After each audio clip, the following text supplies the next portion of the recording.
Assalamualaikum warahmatullahi wabarakatuh. Baik ya, kita berjumpa lagi di pertemuan kedua di Kimia Farmasi 2 ini ya. Yang akan kita bahas adalah mengenai analisis kuantitatif ya, terutama asam dan basa. Semoga kita semua diberikan kesehatan ya selama kondisi seperti ini dan kondisi ini cepat berakhir.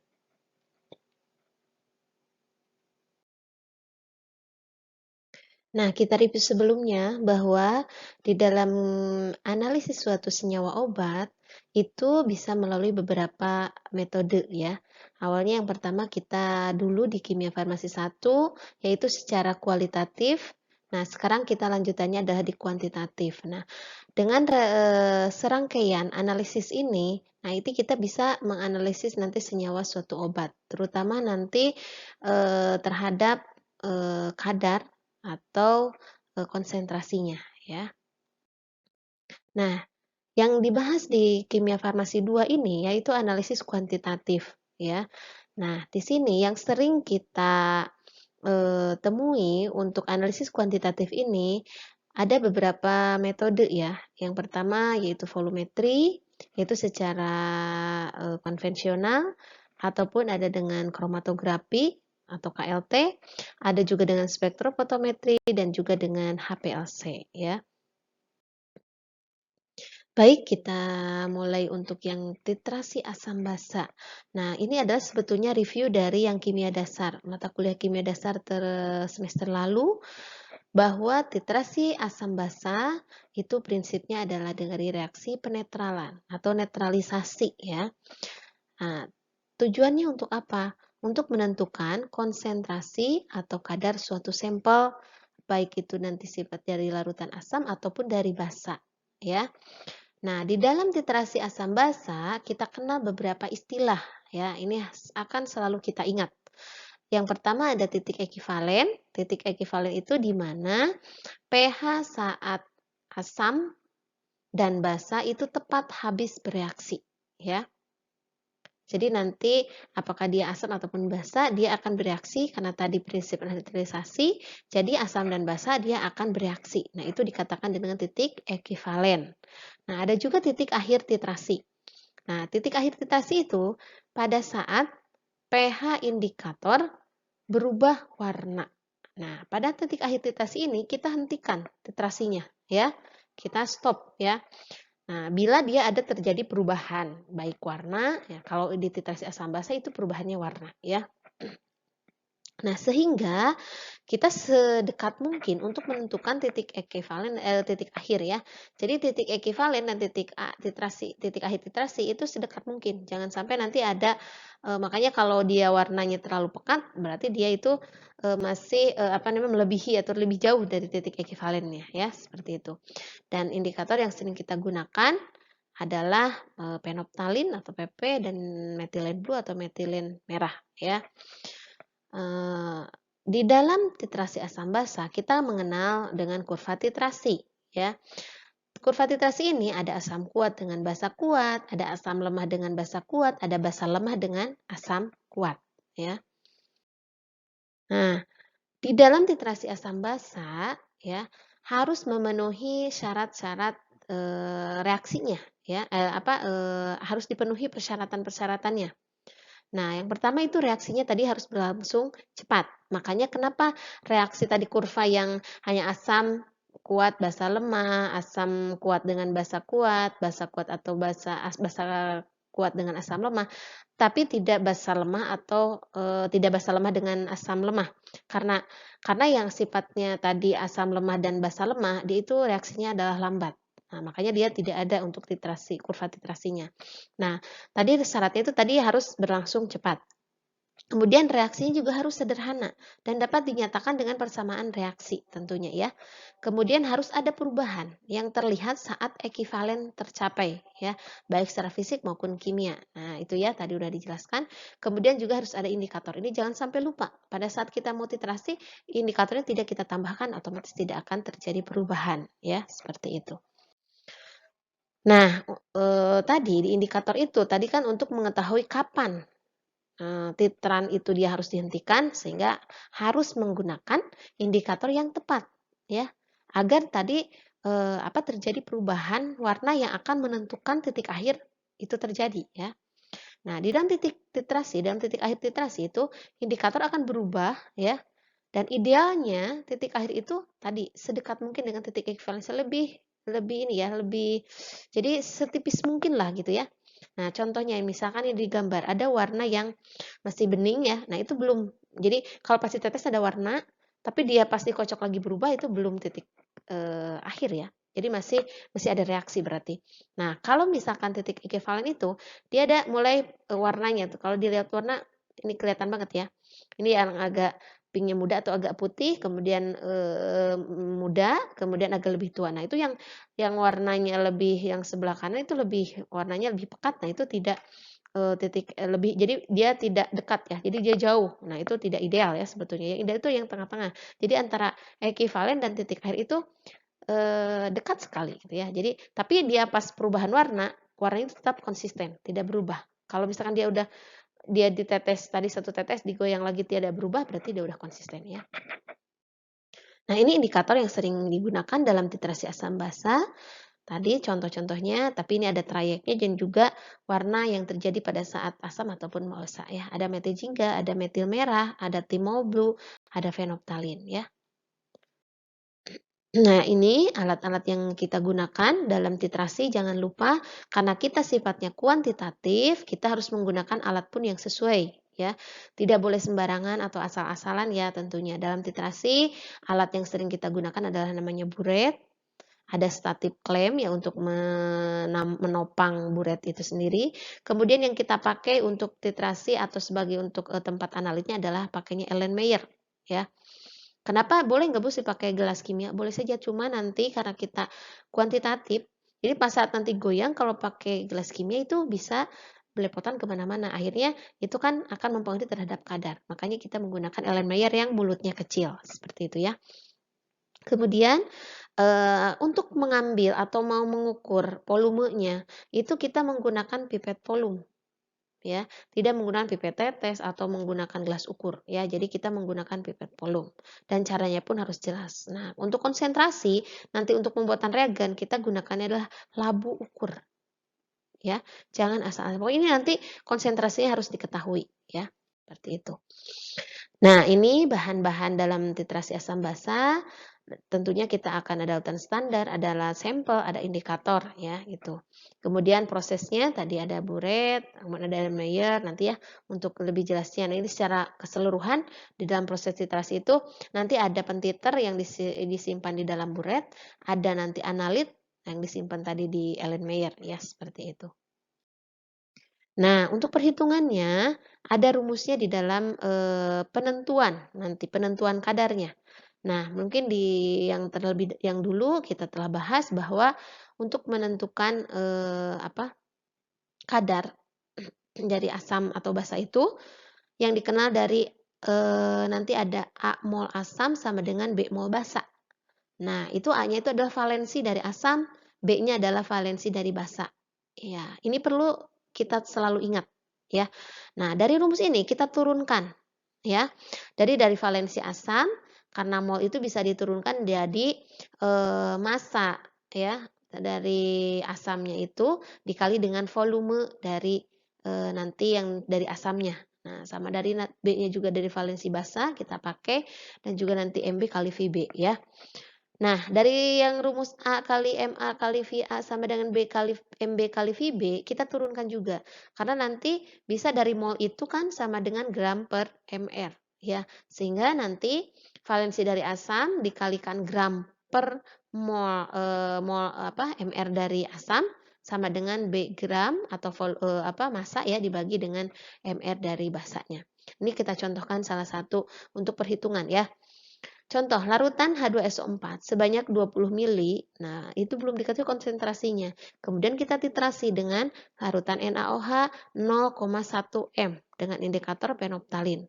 Nah, warna indikator ini dia akan berubah setelah volume NaH itu tepat pada 30,2 mili. Ya. Berapa konsentrasi H2SO4? Nah, kita tentukan. Tadi kita misalkan di yang A-nya itu dia sifatnya asam adalah yang H2SO4, NaOH itu sifatnya dari basa. Kita pakai rumusnya yang A kali MA kali VA sama dengan B kali MB kali VB ya. A-nya kita masukkan 2 itu dari valensi asam. Ini dari H2. Nah, valensinya yang dimiliki oleh asam adalah 2. Dikali dengan MA yang ditanyakan berapa konsentrasinya dikali V-nya volumenya adalah 20 karena tadi sebanyak 20 larutan H2SO4. Jadi kali 20 sama dengan kita yang NaOH.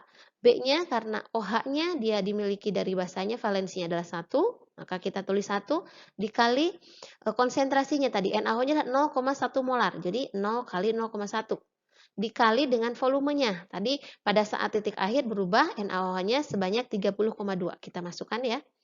Jadi 20 kali Ma kali 20 sama dengan 1 kali 0,1 kali 30,2. Nah, jadi 2 kali 20 kita turunkan lagi jadi 40 dikali konsentrasinya MA. MA itu dari konsentrasi asamnya. Nah, yang akan kita tanyakan. Sama dengan 1 kali 0,1 kali 30,2 adalah 3,2. Sehingga konsentrasi asamnya adalah MA sama dengan 3,02 dibagi 40 sama dengan 0,03 molar. Jadi konsentrasi H2SO4 adalah 0,03 molar. Itu bukan 30,2 ya, 3,02. Seperti itu. Silahkan nanti banyak latihan ya, biar lebih memahami lagi. Nah, satuan konsentrasi yang banyak dipakai tadi ya konsentrasi dalam volumetri itu adalah molaritas dan normalitas. Yang kita pakai tadi adalah molaritas. Molar adalah jumlah gram mol atau mol zat terlarut dalam 1 liter. Kalau normal itu gram ekuivalen atau grek suatu zat terlarut dalam 1 larutan, 1 liter larutan. Nah, ini kita contohkan rumusnya. Kalau nanti kita menggunakan apakah mau molaritas atau normalitas. Kalau molaritas seperti yang tadi dicontohkan pakai mol ya. Kalau yang normalitas kita pakai ada grek, jadi Be yang kita pakai ya. Jadi Be itu adalah ekuivalennya berapa. Jadi ekuivalennya berapa. Nah, ini yang perlu kita ingat. Terdapat 2 cara untuk menentukan miligrek dalam perhitungan atau dalam pembekuan dan penetapan. Yang pertama, jika data yang tersedia ditentukan oleh volume, maka miligrek adalah mili kali normalitas. Jika datanya dia bentuknya miligram atau bobot, nah itu pakainya adalah berat atau miligram per Be. Nah, jadi kita tentukan, apakah dia nanti datanya itu menggunakan volume atau dia menggunakan berat, tergantung. Kalau kita pembakuan misalkan menggunakan volume, ya berarti kita menggunakan yang miligramnya pakai mili kali normalitas. Kalau dia menggunakan kalau menggunakan bobot misalkan dia 20 mg ya untuk pembakuan misalkan. Jadi kita menggunakan berat ya. Nah, kita review contoh jika 20,6 mg 20,6 mili larutan HCl 0,1 m digunakan untuk titrasi 30 mili larutan NaOH sampai titik ekuivalen. Berapa konsentrasi larutan NaOH? Sekarang dibalik ya, sebetulnya sama dengan yang tadi. Cuma ini dibalik. Nah, ini reaksinya HCl dengan NaOH. Kemudian nanti kita cari mol dari HCl itu berapa? Karena tadi molnya adalah M kali V ya. Nah, dari kayak A kali M kali V tadi ya. Valensinya seperti ini. Jadi didapatkan molnya. Karena perbandingan ekuivalen HCl dan NaOH 1:1 ya. Jadi valensi dari H1 NaOH 1. Maka mol NaOH sama dengan mol HCl. Jadi sama nantinya setelah dihitung. Sehingga konsentrasinya tinggal sama kan. NaOH-nya tadi dapat dari HCl molnya adalah 0,002,06. Sehingga nanti sama aja yang NaOH. Seperti itu. Nah, kita masuk ke contoh ya untuk penetapan kadar asam salisilat. Ini kita masuk ke kesediaan ya. Nah, di dalam reaksi antara asam salisilat dengan NaOH, reaksinya seperti ini ya.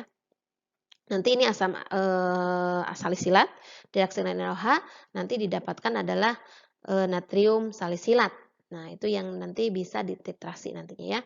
Nah, dari reaksi tersebut diketahui bahwa 1 mol asam salisilat akan bereaksi dengan 1 mol NaOH. Sehingga berat ekuivalen asam salisilat akan sama dengan berat molekulnya. Nah, 1 mol asam salisilat tadi sama dengan 1 mol NaOH. Kita tulis 1 mol asam salisilat sama dengan mol NaOH. Ini perlu sekali kita ingat ya untuk perhitungannya. Sehingga mol tadi kan miligram per BE. Ya, sama dengan V atau volume kali normalitas. Sehingga nanti miligramnya berapa? Nah, miligramnya tinggal cari volumenya tadi berapa? 1 misalkan 1 mili. 1 mili NaOH. Dikali normalitas NaOH-nya adalah 0,1 ya. Dikali bobotnya dari asam salisilat. Asam salisilat itu atau bukan bobot, BE-nya. BE asam salisilat itu adalah 138,12. Sehingga nanti berapa bobotnya? Miligramnya sama dengan 1 dikali 0,1 dikali 138,12. Itu BE asam salisilat ya, 138,12. Sama dengan 13,812 miligram. Nah, itu adalah miligram dari yang didapatkan dari asam salisilat. Nah, tadi kan karena setiap 1 mili NaOH 0,1 itu setara dengan 1 mol asam salisilat itu setara dengan 1 mol NaOH. Sehingga nanti setiap 1 mili NaOH dengan konsentrasi 0,1 N itu setara dengan 13,81 mg salisilat. Nah, itu gampang kalau kita udah dapat misalkan tadi setiap 1 mili NaOH, nah itu kan titrasi kita ya, yang ditentukan asam salisilatnya berapa gram nanti asam salisilat dalam sediaan kita. Nah, kita dapat dari 1 mili NaOH yang konsentrasi 0,1 N itu setara dengan 13,8 mg asam salisilat. Kalau kita titrasi menggunakan pas tadi titrasi asam salisilat dengan NaOH, pas 5 tetes NaOH ternyata udah tercapai titik akhir, nah itu tinggal gampang kan dihitung aja tinggal berarti kalau 5 mili NaOH tinggal 5 kali 13,8 mg asam salisilat. Nah, sehingga kadar asam salisilatnya misalkan didapatkan bahwa dari sampel kita itu ada 13,8. 1 kalau itu 1 mili. Kalau 5 berarti kan tinggal kali 5. Nah, dalam penetapan asam salisilat, metode titrasinya asam basa, kita akan menggunakan beberapa bahan. Tentunya ada asam salisilat, NaOH, asam oksalat, etanol netral, aqua bebas karbon dioksida, aquades, penoftalin ya. Nah, untuk prosedurnya kita harus membuat dulu reagen tentunya ya, kemudian pembakuan dan penetapan kadar. Nah, cuma 3 sebetulnya untuk prosedurnya. Nah, untuk pembuatan reagen kita harus menyiapkan ada aqua bebas CO2. Nah, kenapa? Karena nanti akan mengganggu terhadap analisis ya. Nah, bagaimana caranya? Yaitu dengan menggunakan aquades, dipanaskan sampai dia mendidih sekitar 5-10 menit, ditunggu dulu sampai dia mendidih. Ya, itu dibukakan ya. Jadi pas lagi dipanaskan itu dibuka tutupnya. Ya, kalau kita pakai tutup berarti harus terbuka. Nah, selama 5-10 menit itu sampai mendidih, kemudian didiamkan atau didinginkan. Nah, selama pendinginan itu harus disimpan ditutup dari atau dilindungi dari udara. Harus ditutup ya. Kenapa? Nanti kan CO2-nya bisa masuk lagi karena dengan tujuan tadi adalah aqua bebas CO2. Makanya setelah dipanaskan harus ditutup dan ditutup itu untuk menghindarkan dari CO2-nya. Kemudian membuat indikator fenolftalin tentunya itu berdasarkan di label atau udah jadi juga bisa. Kemudian bikin etanol netral. Kenapa ada etanol netral? Tadi untuk melarutkan asam salisilat. Karena asam salisilat dia tidak larut di dalam air. Kita menggunakan etanol. Nah, etanol harus netral. Kenapa? Karena kalau dia menggunakan etanol kan sifatnya asam. Kalau etanol langsung ditambahkan, itu akan mengganggu pada saat nanti penentuan titik akhir. Dia mudah teroksidasi sehingga nanti akan mempengaruhi pada saat titrasinya. Nah, sehingga kita harus menggunakan etanol netral. Caranya bagaimana? Etanol itu tinggal ditambahkan larutan PP sebanyak 0,5 mili, tambahkan NaOH sampai dia warnanya merah jambu. Nah, nanti ini yang digunakan untuk pelarut asam salisilat, ya. Nah, etanolnya ini harus dibikin segar. Jadi pada saat kita mau lakukan kita bikin ya. Kalau udah nggak dipakai kita jangan dipakai lagi nanti ya. Jadi kita harus dipakainya selalu pada saat akan dibikin ya. Kemudian untuk NaOH-nya nanti rumusnya tinggal menggunakan gram sama dengan N kali V kali MR. Nah, kita tinggal hitung sendiri berapa NaOH yang akan kita timbang, oke? Oke.